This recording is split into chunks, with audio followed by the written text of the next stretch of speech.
Hello, in this video I'm gonna show you how to enable or disable power button on MSI MAG 321 CUP.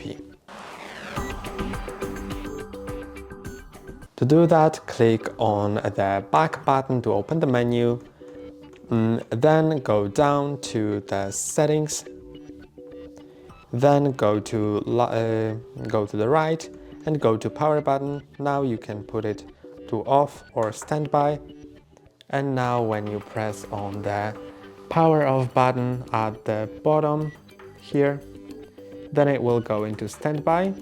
Or if you set it to off, then it will turn the display off instead of standby. That's all for today. Don't forget to like and subscribe. See you next time.